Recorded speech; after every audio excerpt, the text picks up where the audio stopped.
Hello, everyone. This is chapter 6 about the construction services and design part 3, and continue on finding the right construction manager. We've covered some of basic information from the owner perspective and from the team in general during the pre-design phase of how they select the GC. Some hiring process that typically take place when going over portfolio of GCs for the design service is one of them initial qualification, which represent the request for qualification. And then the second one is written proposal, which is request for proposal, part of it. And interview process. So once contractor gets shortlisted, they go to an interview route with the owner and the architects, and then reference checks, just like typical, and their recommendation for hire. Those are pretty much the steps, the general steps of hiring a GC. So I would like you to read an example in page 126 for the hiring process and what kind of documentation required at every step of the process. I think it's useful, and if you review it, it'll be very practical for you, and you get to put the information all together. So again, request for qualification, it helps you to flesh out the contractors that you don't need or you don't want on your project, and then it actually also helps you to reduce the time, because receiving all the requests for proposal from contractor requires time from the owner up to review them, evaluate them, then make decisions. So request for qualification is a very nice approach to eliminate all this headache. So then some of the information from the request for qualification items or sections required safety records. So they want to see how the contractor is acting and acting in terms of safety and how reliable are they. And then financial stability, I want to make sure that this contractor is not just after every job in the market, and they're actually professional and know how they do. And then also the bonding capacity and how trustworthy are they in the industry. And then, of course, their experience and to similar project and any pending litigations, just in case, to see if the contractor is reliable. So then moving on to the request for proposal, some of the items or topics that are included that should be covered and the request for proposal is overview project, review of sample contract, overview of services offered, identify how fee will be configured, sample team resumes, suggested safety plan, range of company services beyond the request for proposal, and corporate management plan. Those are kind of the items that you expect in every RFP, and the reason you want to know them so you can make your preparation for those, because remember, as a GC, you'll be selected based on those.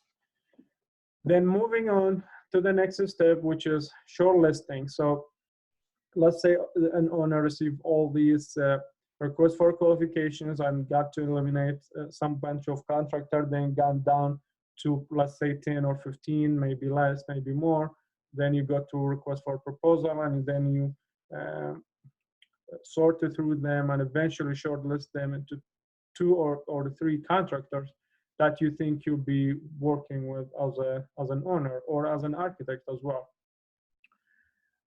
So, and it is very important that we understand, and during the presentation process, they evaluate you, not just for the information that you're going to share and your company's history and resumes and qualification of individuals, but also chemistry.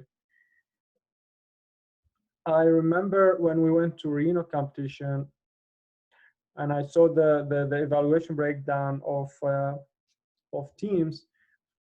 Um, Actually, companies dedicated 40% of their evaluation on just the presentation. Imagine just the presentation aside, just to see how the team members work together and how they answer questions and how they interact and so forth. And then during the interview, you'll have a formal presentation, then Q&A. And the Q&A pretty much is to see how they interact and so forth. And it's highly recommended that the company send the people who are actually going to work on the project, for the reason being that first they take ownership when they present their work and make commitments. The team members take ownership on the work. And second, is to show the owner and the architect that those are the people I'm introducing to you, and those they will take in on from now on.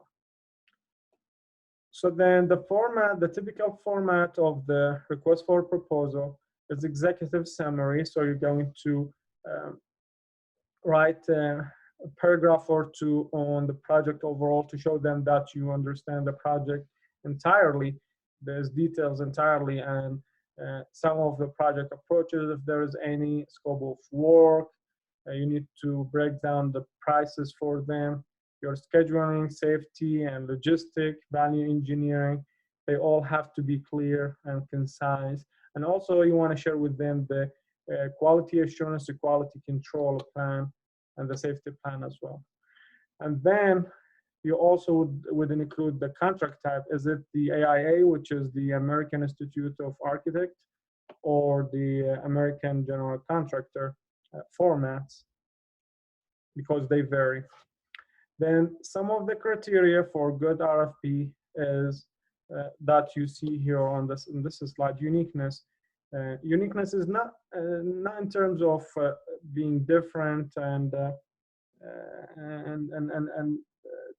make to distinguish your documentation from others, but more so on the details of the information that being communicated. So somebody, when reviewed your RFP, should be yes concise, yes clear, but also self-explanatory, if that makes sense.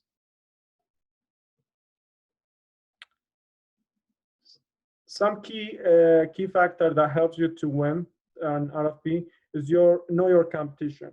So you need to be aware of the other competitors with you in the market and see what kind of advantages they have over your company, so you can overcome that and mitigate it in a way or another.